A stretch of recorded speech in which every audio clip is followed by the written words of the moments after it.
Convido todos vocês a iniciar junto comigo a leitura de um outro livro, Reforma Íntima Sem Martírio, pelo médium Vanderlei S. de Oliveira, pelo espírito Hermance do Fox, lançado pela editora do Fox. Nossa proposta é apresentar algumas ideias-chave, com fins de meditação e autoaferição, ou ainda para estudos em grupos, que anseiam por buscar respostas sobre as intrigantes questões da vida interior.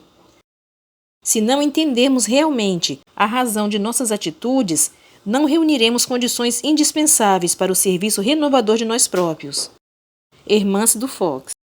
Angústia da perfeição. Pode alguém, por um proceder impecável na vida atual, transpor todos os graus da escala do aperfeiçoamento e tornar-se espírito puro, sem passar por outros graus intermediários? Não, pois o que o homem julga perfeito, longe está da perfeição. Há qualidades que lhe são desconhecidas e incompreensíveis. Poderá ser tão perfeito quanto comporte a sua natureza terrena, mas isso não é a perfeição absoluta. O Livro dos Espíritos, questão 192. Alma querida, nos ideais renovadores, é natural que sofras inquietação por nutrires objetivos transformadores. Ante a penúria de teus valores, declara-te sem mérito para receber a ajuda divina. Perante a extensão de tuas falhas açoitas, a consciência com lancinante sentimento de hipocrisia, ao repetires os mesmos desvios, aos quais já gostarias de não se permitir. Essa é a estrada da perfeição. Não te martirizes. Tudo isso é compreensível.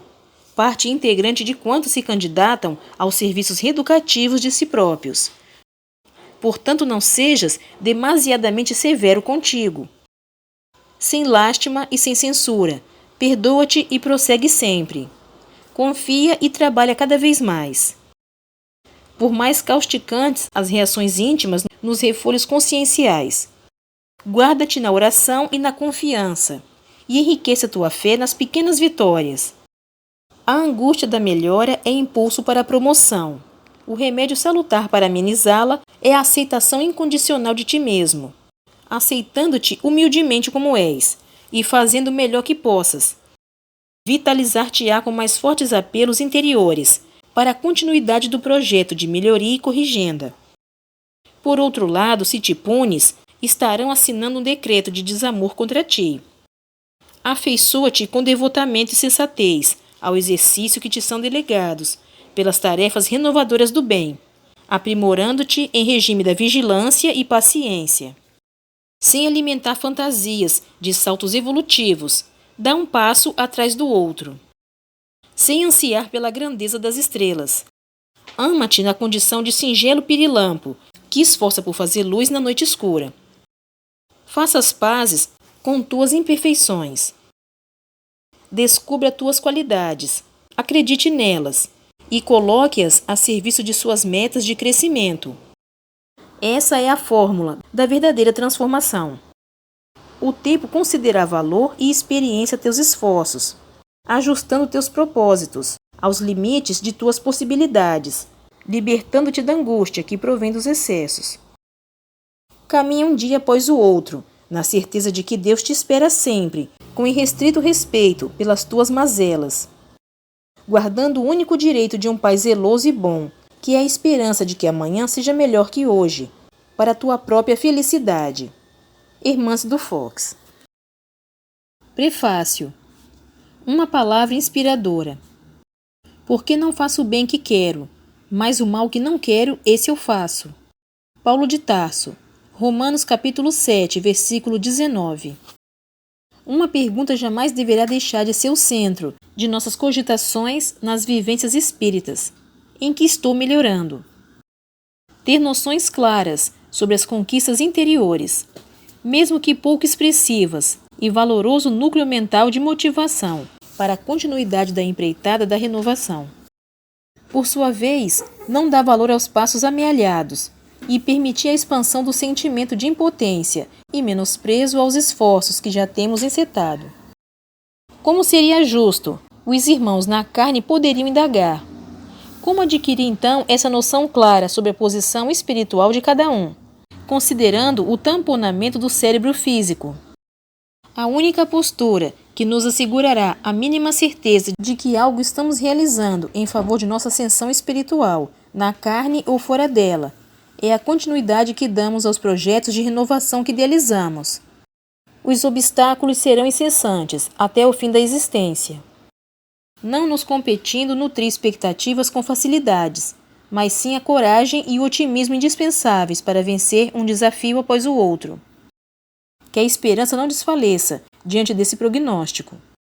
Nossas conquistas não podem ser edificadas na calmaria. Nossas virtudes não florescerão sem os golpes da dor, que dilacera arestas e poda os espinhos da perfeição. Nossa palavra de ordem é recomeçar. Uma palavra inspiradora. Quantas vezes se fizerem necessárias, a nossa grande e única virtude, nos áridos campos do aprimoramento íntimo, é a capacidade de resistir aos apelos para a queda, jamais desistindo do ideal de libertação que acalentamos, trabalhando mesmo que cansados, servindo mesmo que carentes, estudando mesmo que desmotivados, aprendendo mesmo que sem objetivos definidos. A própria reencarnação é o mecanismo divino do recomeço, da retomada. Justo, portanto, que abracemos amorosamente os compromissos abandonados de outros tempos e aplainemos nossos caminhos tortuosos. Temos o que merecemos e somos aquilo que plasmamos. Em meio ao lodossal do desânimo, nasce o lírio da personalidade tenra que estamos, paulatinamente cultivando. Sob o peso cruel da angústia, estamos construindo a condição imunizadora do poder mental. Desde que não desistamos, sempre haverá uma chance para a vitória. Prossigamos sem expectativas de angelitude, que não temos como alcançar por agora.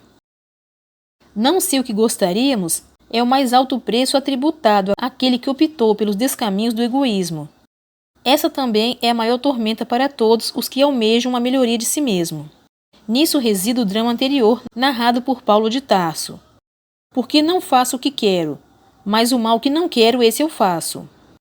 Não queremos ser mais quem fomos, mas ainda não somos quem queremos ser. Então quem somos? Isso gera uma etapa definida por profunda inaceitação com tudo na vida. Corpo, profissão, relações, afetos e mesmo os sucessos do caminho são dramaticamente abalados pela diminuição da alegria e do encanto, face a essas provas de ajustamento. Todavia a lei estabelece a morte do pecado, e não do pecador. Para todos é abundante a misericórdia, lei universal da piedade paternal, que assegura-nos: o amor cobre multidão de pecados. Apesar desse ditame celeste, a dor evolução não tem sido suportada por muitos e agravada por outros, levando-a a quadros de graves enfermidades morais e desamor a si mesmo. Até mesmo a reforma íntima, em muitos casos, devido às más interpretações costumeiras, tem sido um bordão de autopunição e martírio penitencial. Nesse torvelinho de conceitos e dramas psicológicos, Hermance du Fox surge com a palavra de conforto e discernimento aos nossos corações. Sua iniciativa nessa obra reveste-se de valorosa inspiração, que trará estímulo, pacificação e luz a muitos corações encarcerados nas árduas provas do crescimento íntimo. Analisando seus textos, objetivos e lúcidos, podemos antever a utilidade da iniciativa de enviá-los à Terra. Entretanto, a despeito de sua oferenda, ela própria é a primeira a declinar de seus méritos, solicitando-nos destacar que essas páginas são frutos de um conjunto de esforços de almas que laboram pela implantação do programa de valores humanos para as sociedades espíritas, cujo responsável é o nosso benfeitor Bezerra de Menezes, que cumpre diretrizes superiores do Espírito Verdade. Ressalte-se que os casos aqui narrados, vividos no Hospital Esperança, onde morejamos juntos no serviço do bem, são indicativas preciosas, colhidas diretamente de almas que viveram os dramas descritos. Assim expressamos em respeito a todos eles que permitiram de bom grado a narrativa de suas quedas ou experiências em favor do bem alheio. Que a mensagem aqui contida seja uma palavra de recomeço e uma inspiração para a continuidade da luta íntima, pela vitória do homem renovado no Cristo de Deus. É lembrado mais uma vez o baluarte da mensagem cristã livre. Destacamos que os percalços não cessearam em direção aos cismos. Apesar de seus conflitos, ele imbativelmente declarou: tornai a levantar as mãos cansadas e os joelhos desconjuntados, e fazeis veredas direitas para os vossos pés. E não nos cansemos de fazer o bem, porque a seu tempo ceifaremos, se não houvermos desfalecidos. Sejamos fiéis e confiantes nos pequenos esforços de ascensão que temos conseguido realizar. Abandonemos a aflição e a ansiedade relativamente ao que gostaríamos de ser, porque somente amando o que somos, encontraremos força para prosseguir. O mesmo Paulo de Tarso que declarou, na angústia de suas lutas: o mal que não quero, esse eu faço. Mais adiante, calejado, compreendeu a importância que tinha para os ofícios do bem ao afirmar: não sou digno de ser chamado apóstolo, mas pela graça de Deus sou o que sou. Por nossa vez, estejamos convictos de que não somos eleitos especiais para a obra a que nos entregamos. Contudo, já nos encontramos dispostos a esquecermos do mal e a construir o bem que pudermos. Existe um melhor recomeço que este?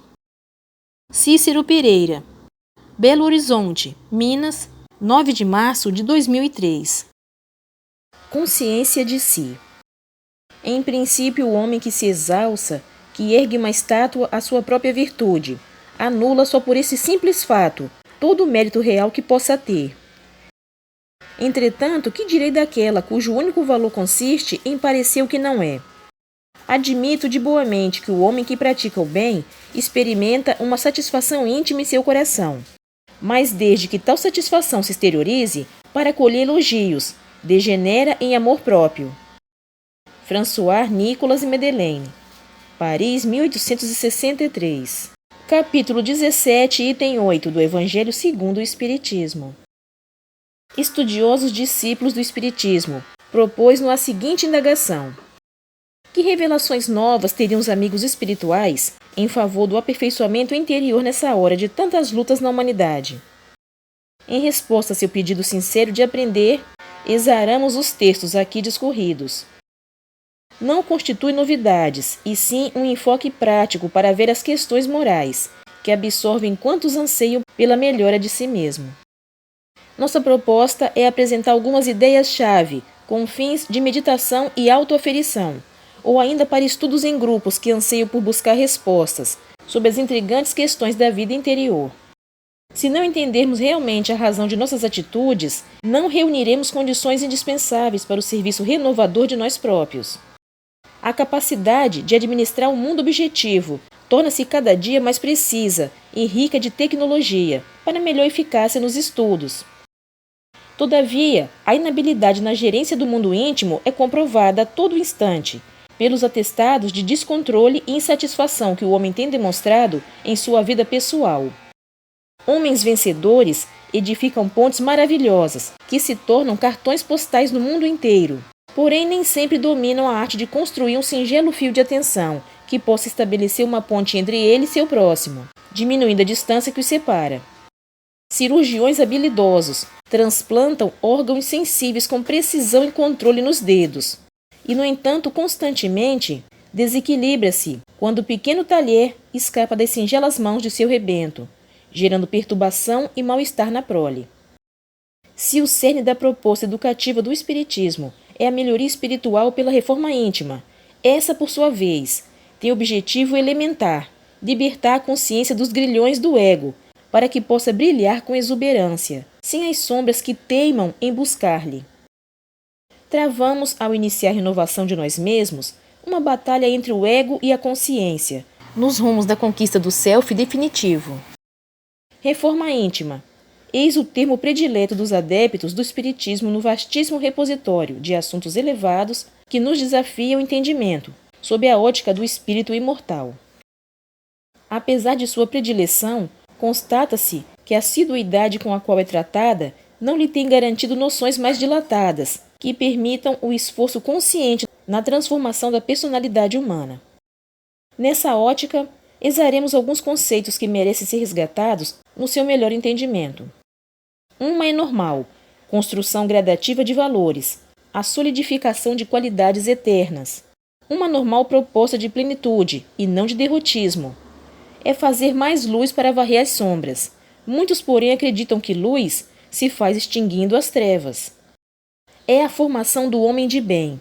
Não se trata de deslocar vícios e colocar virtudes. É dada muita importância às imperfeições nos ambientes da doutrina, quando deveríamos mais falar das virtudes do homem de bem. Processo libertador da consciência. Não se trata de vencer o ego, mas conquistá-lo através do domínio natural da voz divina que ecoa em nossa intimidade. Reforma íntima. Não deve ser entendida apenas como contenção de impulsos inferiores. Muito além disso, torna-se urgente analisá-la como compromisso de trabalhar pelo desenvolvimento dos lídimos valores humanos na intimidade. Circunscrevê-la a regimes de disciplina pela vigilância de vontade e vontade poderá instituir a cultura do martírio e da tormenta como quesitos indispensáveis ao seu dinamismo. Contenção é a aglutinação de forças de defesa contra a rotina mental dos reflexos do mal em nós.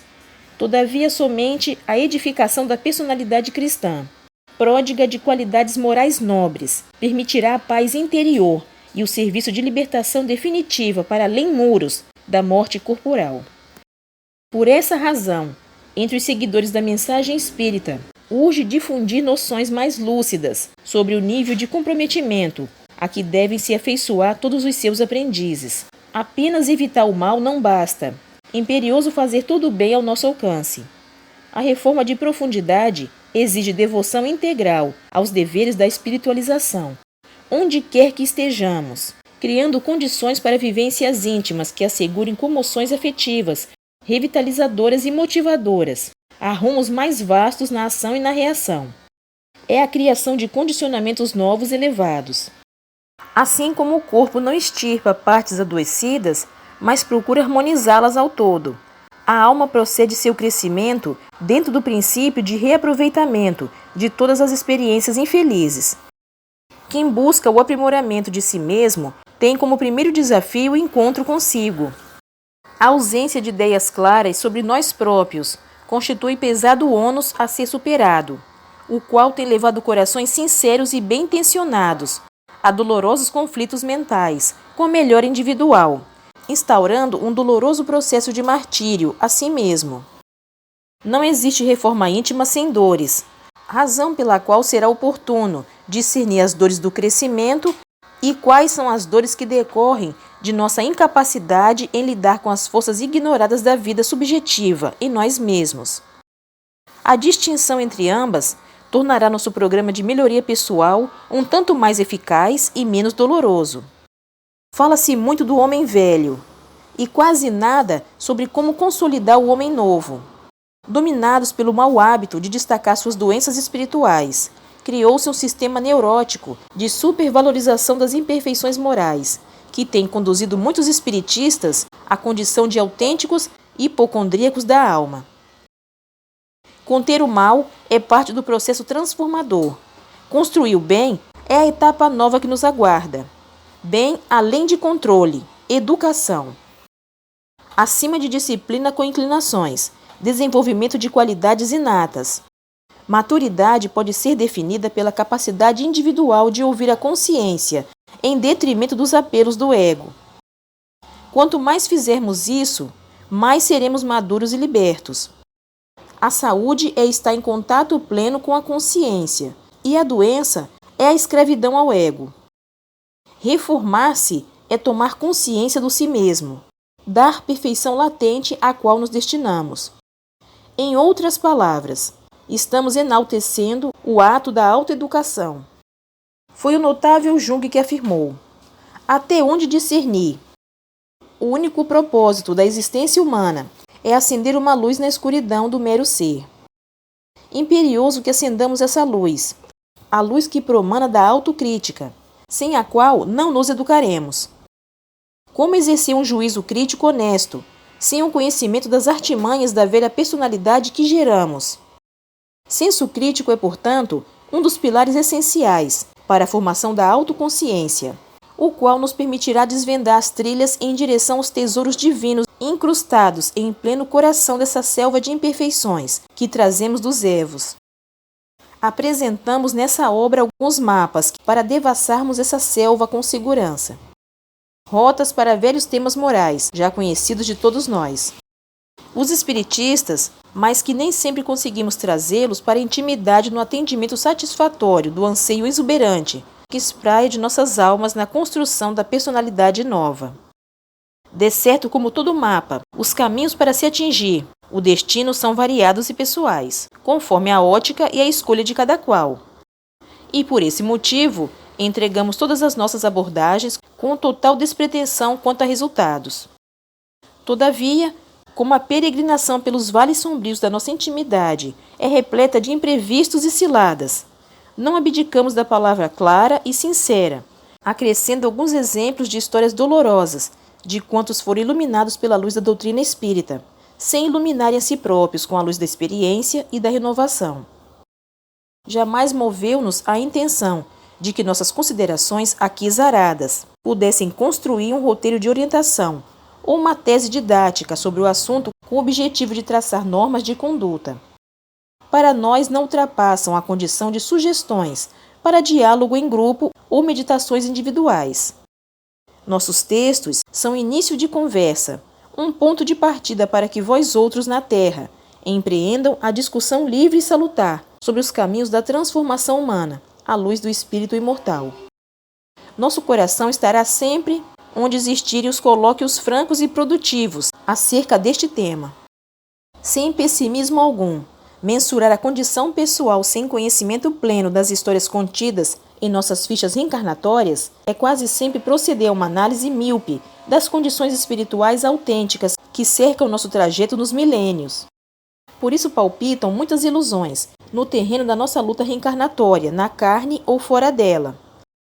Em princípio, o homem que se exalça, que exerce uma estátua à sua própria virtude, anula por esse simples fato todo o mérito real que possa ter. Nossas reflexões destinam-se a uma autoavaliação, sem uma incursão sincera no mundo de nós próprios, a fim de aquilatar o que somos e não somos. Corremos o severo risco de repetir as múltiplas histórias que temos acompanhado por aqui, na vida imortal, na qual o coração bafejado pelas concepções doutrinárias acalenta uma miragem de si, para além de suas reais proporções, tendo que se olhar sem refúgios no espelho da imortalidade, amargando o doloroso processo de desilusão, buscando nossa inspiração em o Evangelho segundo o Espiritismo, repositório ético para a felicidade humana e incomparável manancial de inspiração superior, no qual encontramos inesgotável fonte de instrução e consolo dos bondosos guias da verdade, em favor dos roteiros dos homens ante suas provas e expiações. Consideremo-lo como sendo o receituário moral para todas as necessidades humanas na Terra. Entregamos nossos apontamentos com alegria aos leitores e amigos, esperançosa de que a celeste misericórdia multiplique nossas migalhas de amor, saciando a fome da alma com bênçãos de paz e estímulo na aquisição da consciência de si. Atenciosamente, Irmãs do Fox, Belo Horizonte, Minas, 16 de fevereiro de 2003. Continua no próximo vídeo. Obrigada pela sua companhia. Fique com Deus e até o próximo vídeo.